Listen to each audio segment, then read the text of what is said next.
Sesame is one of the oldest plants grown by ancient farmers. Sesame has small seeds which are rich in fiber, minerals, and oil. The seeds have many health benefits. Sesame seeds can be made into flour, pastry, cake, cooking oil, cosmetics, or oil cake for animal feed. Farmers can sell sesame seeds in local markets to earn money. In Africa, sesame seeds cultivation is expanding to meet the increasing demand of the international market.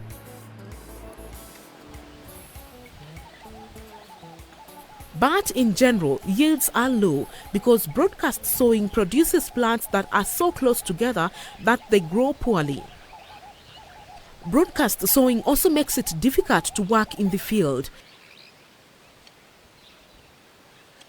Yet, there are easy solutions like row planting and thinning, which means reducing the number of seedlings in each hole. Let's listen to some farmers from southern Mali as they explain the benefits of these techniques.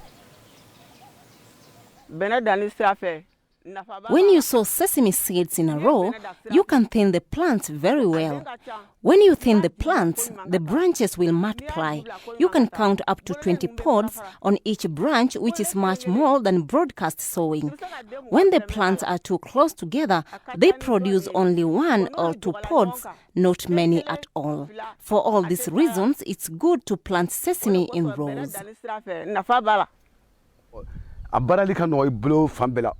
Line planting makes all your work easier, including weeding, harvesting, and even bundling the sheaves. It's faster than with broadcast sowing. Moreover, when you weigh your sesame, if you meet someone who used broadcast sowing, unless you explain what happened, they will think that you put some object in your sesame seed when you really added nothing. But in fact, your sowing technique gave you a good weight. So, let's see step by step how good sowing is done. For a good sesame field, use good seeds that have not been damaged by insects and that germinate well. If you test the seed before planting and 8 seeds out of 10 germinate, then the seed is good. Sesame can be harvested after 3 months.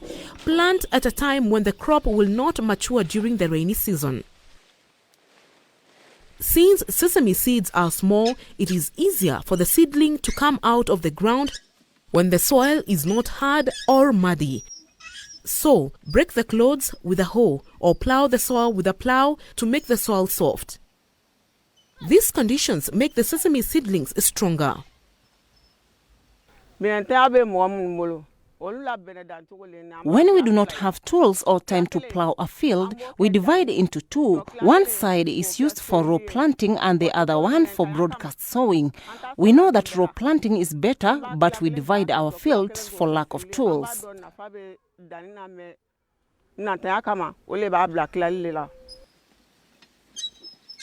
We can plant the lines on flat land or on ridges. When planting on ridges, the rows must be 80 centimeters apart. When planting on flat land, we can reduce the distance between the lines to just 60 centimeters. This helps the plants to grow well and makes weeding and harvesting easier.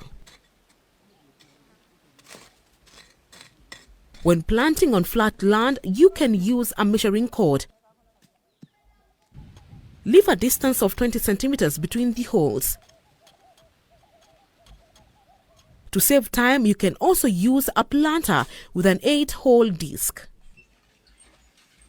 Now that we know that sesame plants grow better when they have enough space, let's see how to avoid putting too many of the little seeds into one hole.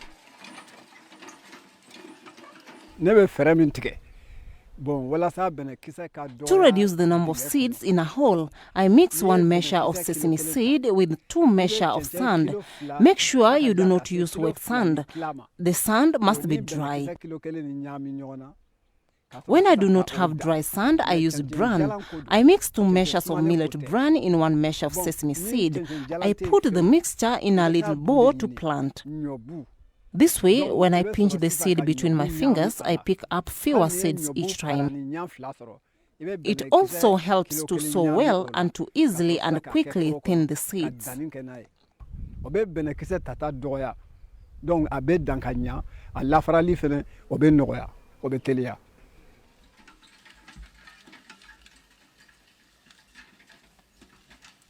When you use a planter, mix the seed with dry bran rather than sand, which will wear out the disc. But you can also use a planter without mixing the seed.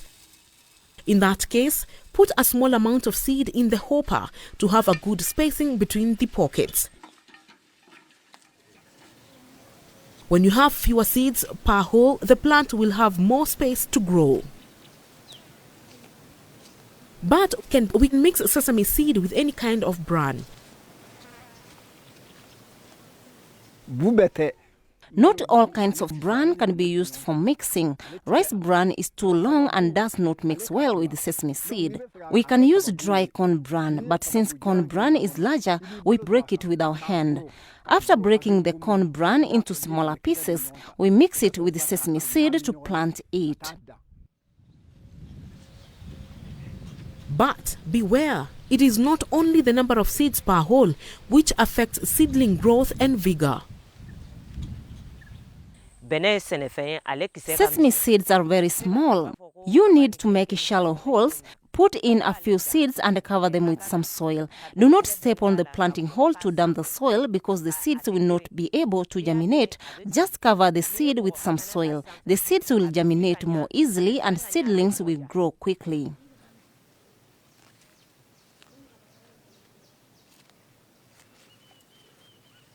If after 1 week many holes are empty, plant seed in those holes again. If you need to, reduce the number of plants in each hole. Keep the 2 strongest plants per hole. Thinning reduces competition between plants and lets in the air and allows the plants to grow well. Do the thinning about 3 weeks after planting at the same time as the first weeding. If there are only a few empty holes, we can transplant the removed seedlings into them. When you do thinning, plants grow many branches with many pods. When the plants are thinned, the seeds are better than the seeds of the plants that have not been thinned. Row planting makes it easier to weed by hand or with a plow. Planting in lines makes it easier to harvest and to bundle the sheaves because we can easily walk in between the rows without the plants bothering us.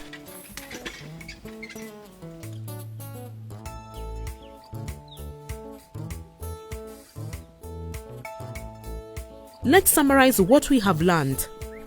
A good planting method helps you to harvest more sesame. Use seeds that germinate well. Soften the soil to make planting and germination easier. Plant in rows, leaving about 60 centimeters between rows and 20 centimeters between holes. When planting on ridges, the rows must be 80 centimeters apart. To avoid too many seeds in a hole, mix 2 parts sand or bran with 1 part seed. Thin the seedlings 3 weeks after they sprout by leaving only 2 seedlings per hole. With row planting and thinning, sesame plants have more space to grow. They will produce many pods and many large seeds.